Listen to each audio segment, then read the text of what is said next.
We are continuing section 11.4 here.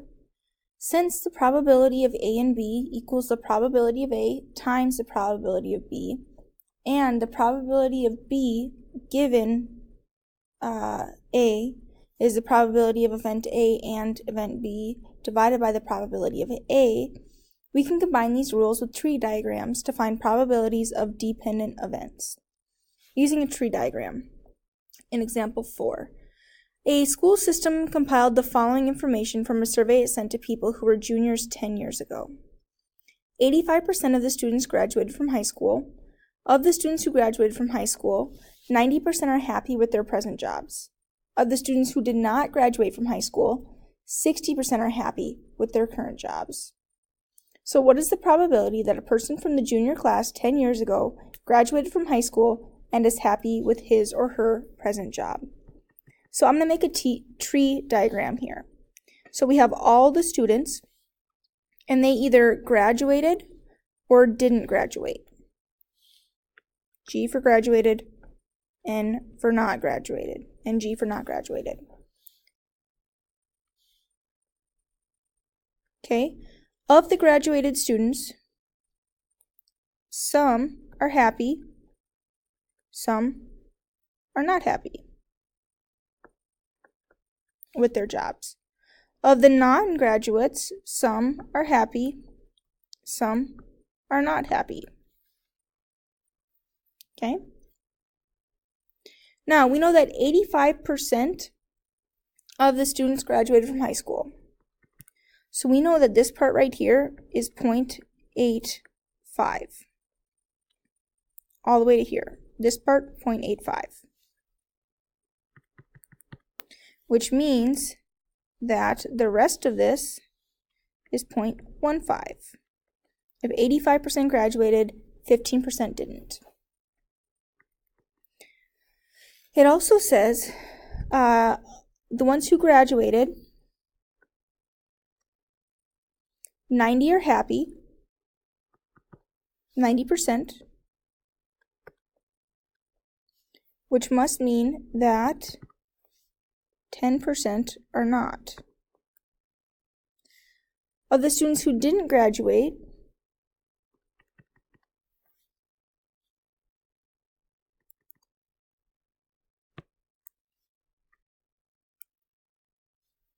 okay, it says that 60% are happy, which is 0.6, and therefore 40% are not. Okay, so there I just filled in my diagrams. Every V has to add up to 100%, every branch in my tree. So graduates versus non-graduates, right here, has to be 100. Happy versus not happy of the graduates has to be 100. Happy versus not happy of the non-graduates has to be 100. So, from here we can find the probability that a person from the junior class 10 years ago graduated from high school and is happy with his or her job. So we're looking for this branch right here. So the probability that a student graduated is 0.85. Now, we take that times the probability that a student is happy with their job provided that that student graduated,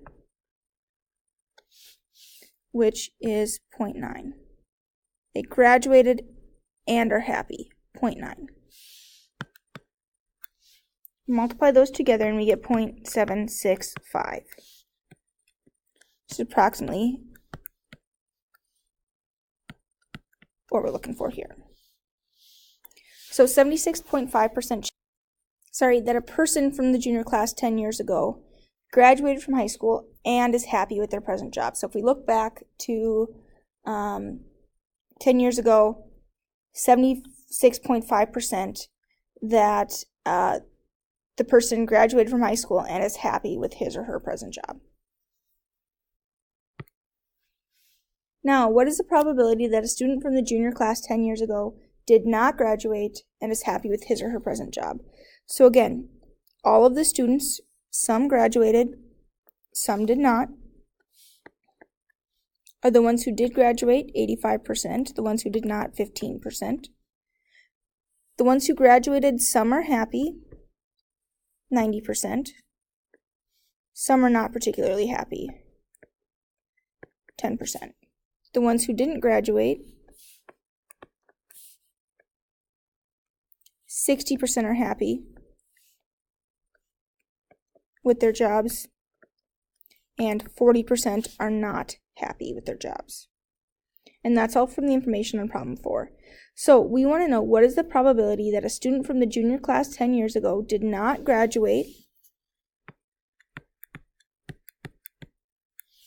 and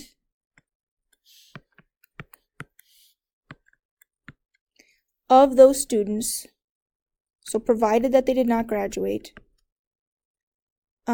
is happy. So we want happy and non-graduated.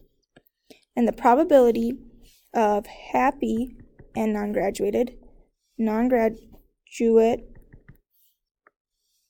and happy is 60%. Okay, we want this branch right here, 6.6. So we multiply those together, and we get 0.09 or 9%.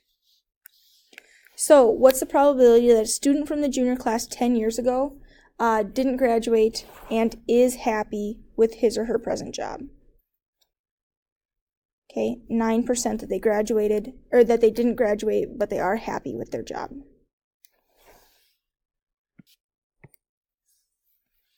Recap, conditional probability is the probability that one event occurs given that another event has occurred. Conditional probability exists when two events are dependent. And here we go.